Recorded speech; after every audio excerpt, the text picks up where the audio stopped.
We're going to get the 218th signature today. That means by early December, we're going to get a full vote on the Epstein files. And today there were bombshell emails that came out showing that Jeffrey Epstein and Ghislaine Maxwell had emails about Donald Trump's knowledge of what was going on. So we need a full release of the files.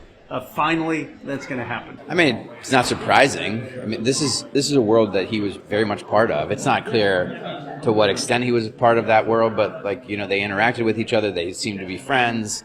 The guy who sort of let Epstein off ended up in Trump's cabinet, so it's not surprising at all that there's more information that connects these two. My sense is that it helps with the ongoing interest and transparency. Like, most people want to see full transparency, and the fact that days after Trump was told he was in the Epstein files, he then went and fired these prosecutors who were handling the case at DOJ and removed them from the building and their offices. And it raises these questions like, did they do that to take the documents? And if so, what happens when we vote for the release of the Epstein files? Are they going to be able to produce it all? Why not release these files when Democrats were in power before, and why not before the election? Well, obviously, I don't know what was there, but that's a good question, because I also think that during the last administration, all the files should have been released. And so I would love to ask Merrick Garland and others, why weren't all these files released when we had them in our possession? What I know today is that Donald Trump is a president, and he campaigned on releasing all the Epstein files, obsessed about it. His vice president obsessed about it. And now the White House is involved in a massive cover-up, and we want to know why won't they release the files. All of this can get solved right now if they released all the files. Did the president ever spend hours at Jeffrey Epstein's house with a victim?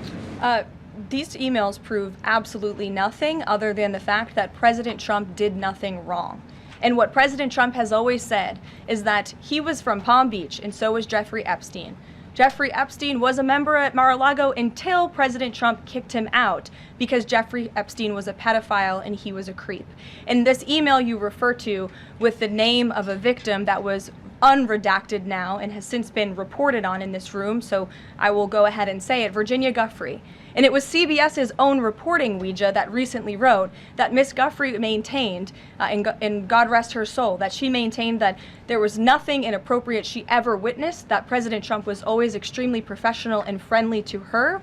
And so I think it's a question worth asking the Democrat Party, and you should all go ask them after this briefing, of why they chose to redact that name of a victim who has already publicly made statements about her relationship with Jeffrey Epstein and is unfortunately no longer with us. This administration has done more with respect to transparency when it comes to Jeffrey Epstein than any administration ever. In fact, this administration, the Department of Justice, has turned over tens of thousands of documents to the American people. We are cooperating and showing support for the House Oversight Committee. That's part of the reason you are seeing these documents that were released today, because of the House Oversight Committee's and Republicans' efforts to get these out to the public. This administration also moved, the Department of Justice also moved to unseal grand jury testimony, which we know, unfortunately, a judge declined those requests. So this administration has done more than any, and it just shows how this is truly a manufactured hoax by the Democrat Party. For now, they're talking about it all of a sudden because President Trump is in the Oval Office. But when Joe Biden was sitting in there, the Democrats never brought this up. This wasn't an issue that they cared about because they actually don't care about the victims in these cases. They care about trying to score political points against President Trump